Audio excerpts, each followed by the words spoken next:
It is now time to analyze the song Sleepwalk My Life Away by Metallica from the 72 Seasons album, as well as looking at the lyrics from a social worker's point of view, because I know this album, Hetfield, has really bared a lot of his soul about the first 18 years of one's life, hence the term 72 seasons.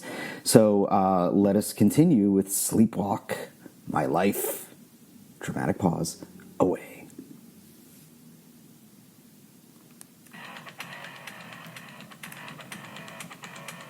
A little bit of distorted bass from Robert Trujillo.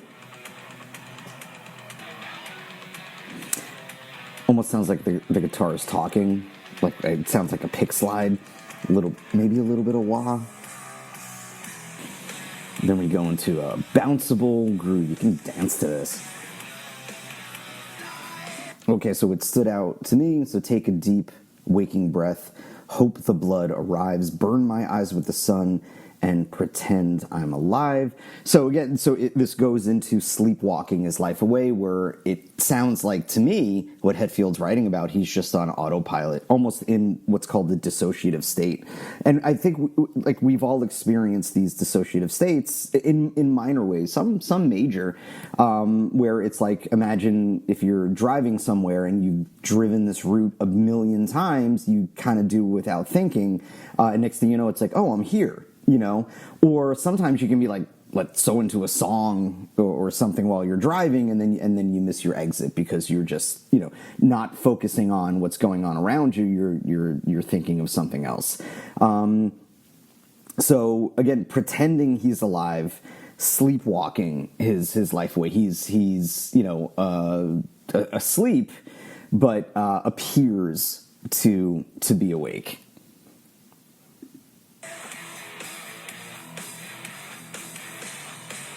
And take a deep waking breath and hope the blood arrives, where he hopes he's alive, but even though he's alive, he's like, well, I'm kind of sleeping through it. So this is about a person, it will never pretend I'm alive. It will never appear strong as past desire. So I'm not the person who I used to be. In the past, I was strong and I had wants and desires, and now the narrator of this song does not have that, and light warming disappears, and it's kind of an allusion to the sun earlier in the lyrics, like a cold dead fire. So cold and fire shouldn't belong together, but the fire, I think, represents life, but the cold represents the person. So it's having two contradicting things happening at once, like the term sleepwalking. You're walking, yet you're asleep. You're awake, but yet on the inside you're asleep, or on the inside you're dead. So it's a dialectic. It's like these two conflicting terms happening at once. So he's saying, should I fall down, would you come around? Like, hey, if I spiral, are you going to be there too? And then he goes into, wake me. You say, so would you come around? Would you come around and wake me up? Because I am not here. And I need your help to kind of help me out of it, to kind of get me out of it. So, people have been in those ruts. It reminds me of the Nine Inch Nails song, Every Day is Exactly the Same. And the theme of this is very similar. Wake me up, I'm here, but I'm not here. I am not totally focused. I am not myself. I am in a hole right now. And an emotional hole could be a dissociative state. Sometimes people in like a severe dissociative state, you can't get them out of it. It sometimes takes time, or it's some like coping skills, like putting something cold on them to kind of jolt them out of whatever they're experiencing. So day after day repeating, which again leads into this being hypnotized. This, if you do the same thing every day, while in some cases routine is excellent for you, in other cases, if it's a routine that you don't like, you just turn into a zombie. So day after day repeating, wake me, I'm sleepwalking my life away. I got nothing going on, nothing, and I'm purposely using that all or nothing language. Yeah, so it sounds like Hetfield's describing a dissociative state. So it's staggering on through the fog in the midnight sun. Again, another contradiction, but in some places, especially way, way, way, way north, it could be midnight and the sun can be out. But again, it's another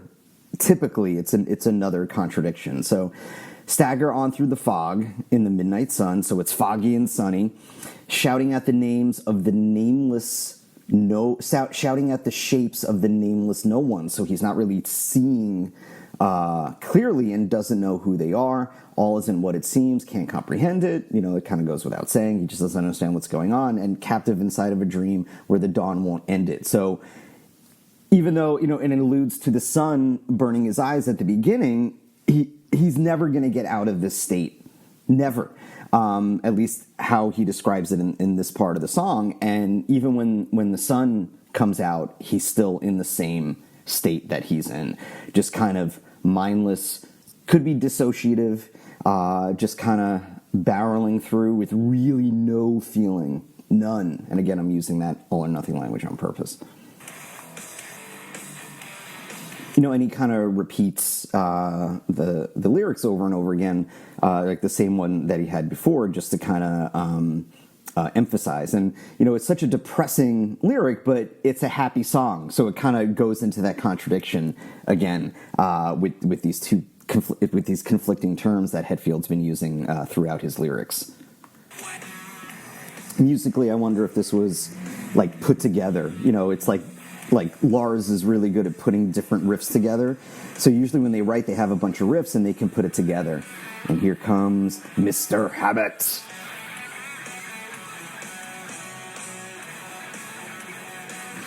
Not really that fast, just kind of rock and groove, kind of like a Black Album type of solo.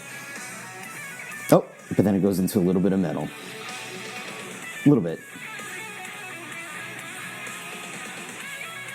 It sounds like Hammett plays towards the song. That's almost like a Jimmy Page kind of run. But this is definitely like a Black Album kind of groove and Black Album kind of solo. But he won't go a million miles an hour all the time. I believe Hammett writes all the solos and he just kind of plays towards the song. Dun, dun, dun, dun. Such a cool groove. It's been a while since I've heard this album, because after a while, it's like, okay, I've heard enough, let me put it on the back burner. But it's always good to return. And this is obviously their latest album, and I don't know, they still have that groove, and they still enjoy doing this. And they can still write these riffs. Again, so he's asking for help. If I fall, are you going to be there? Are you going to be there to wake me? I need help here. So this could be Hetfield's, call out for help. Nice little fill by Lars. It's just like a bunch of riffs over and over. It's really, really cool. And that was Lars asking. It was good, right? And you know what, Lars? I think it was.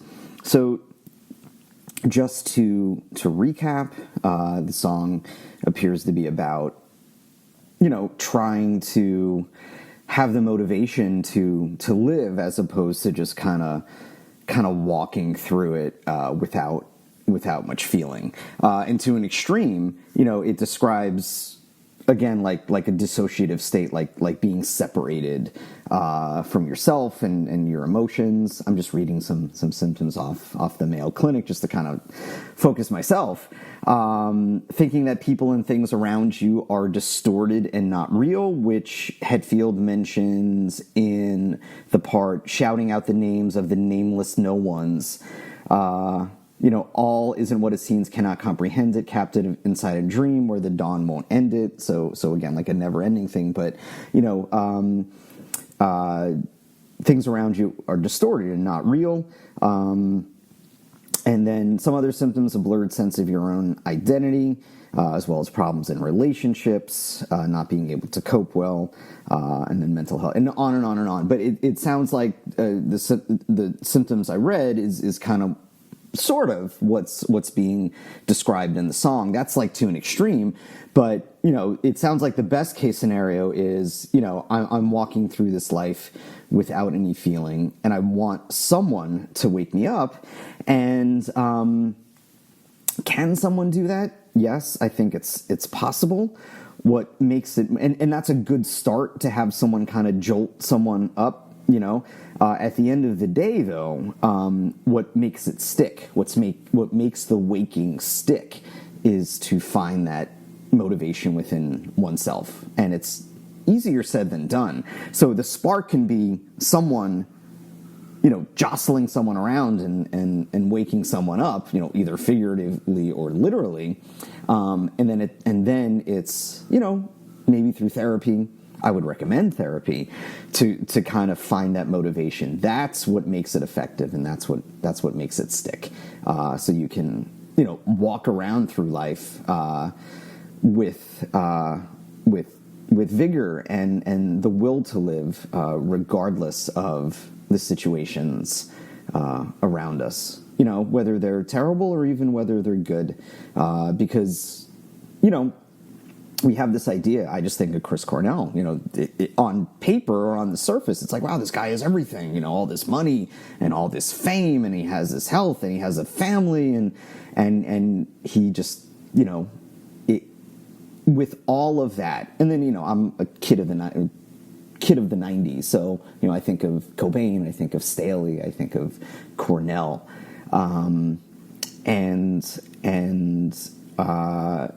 that wasn't enough, those material things. So I'm guessing they were lacking something within themselves, where they just couldn't break out of it. So again, it's that internal desire, it's that internal waking. And yeah, external things like material things can bring comfort and safety. If you need enough money to live, you need enough money to buy food, you need enough money to pay rent. What I would hope that, people wouldn't have to pay for these things, but that's the system that we're in, at least right now. So it's having enough to afford the bare necessities to kind of get you by. So that is a great baseline. If you want more, that's great. And it's your freedom to do so, at least right now. But at the end of the day, it's finding that will within yourself to find ways to get going. So it's one way is to do something like cognitive behavioral therapy to challenge those thoughts, especially if you have a thought that's where you're really beating yourself up. It's finding the evidence for and against it. Then it's another way to think of this situation. Usually when people dissociate or kind of just walk around in a fog, there's depression or anxiety. So it's talking to someone about your emotions, what emotions you might be holding in. And it's having someone, preferably a professional therapist, who can validate those emotions and not argue and not dismiss, but hear those emotions and lend a supportive ear. And all of your emotions are always correct 100% of the time. So it's finding a productive outlet.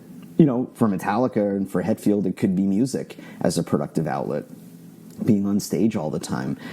For others, it's putting themselves into a great many things that don't hurt them. It could be something as distracting as doing some art. It could be something as passive as kind of escaping for a bit and watching TV, which could be a form of dissociative state just for that temporary moment, just to distract you from those things. It's really whatever you want to do, as long as it's not hurting you. So whatever it is, it's asking yourself, is this helping or is this hurting? Like exercise is a really good example. Exercise is great for you. It's so good for your mental health and physical health, and it's a way to let those emotions out. And it could be something very hurtful past a certain point, where people are over-exercising to try to escape some things, to where they end up wearing themselves down physically, where they're tired all the time because they're working out too much. So past that certain point, exercise doesn't help. anymore. So it's trying to figure out where that balance is and talking to professionals in their chosen field. Again, if you can afford it, and again, that's the system that we're in, at least right now, to try to figure out what helps and what hurts. And then it's all the therapies, the cognitive behavioral therapy, dialectical behavioral therapy is good to help, regulate those emotions and help express those emotions in a helpful way. And then, like I said, just traditional talk therapy, going to someone who is not going to judge you, who is not going to argue with you, who will listen to you, can be very profound and very powerful. So, I don't know. I think that's it for me. So you can email me at mmampodcast@gmail.com and share and like and subscribe. Do all that stuff. Why not? Or not. I don't know. And then also join a group like Indivisible. Go to indivisible.org to fight for something, as well as fighting against this terrible fascist Trump regime, but also fighting for something. Again, I mentioned healthcare and access to healthcare. Something like universal healthcare is a really good thing to start from, as well as our basic freedoms like the Constitution, not to be snatched from the street with no due process whatsoever. So it's really fighting for the Constitution and fighting for our very health, safety, and well-being. So that could be a way to alleviate anxiety and depression too, and give you a sense of control. So join like a local organization, mutual aid. Get out there in the community, make connections. That is very powerful too. Even if it's with someone you don't agree with, it's making those connections and starting from there locally. You don't have that far to travel because it's local, and you get to make that connection with the community where maybe you're not walking around shouting out the shapes of all the nameless no ones and all isn't what it seems and cannot comprehend it. Captive inside a dream where the dawn won't end it. And that can help you to bring in connection towards others. And first, I think starting with connection to yourself. Or, I don't know, maybe start with connection towards others. Find that loop where you can connect with yourself and connect to others, and it can go around and around and around and around, just like my ramblings. All right, take care, everybody. Bye.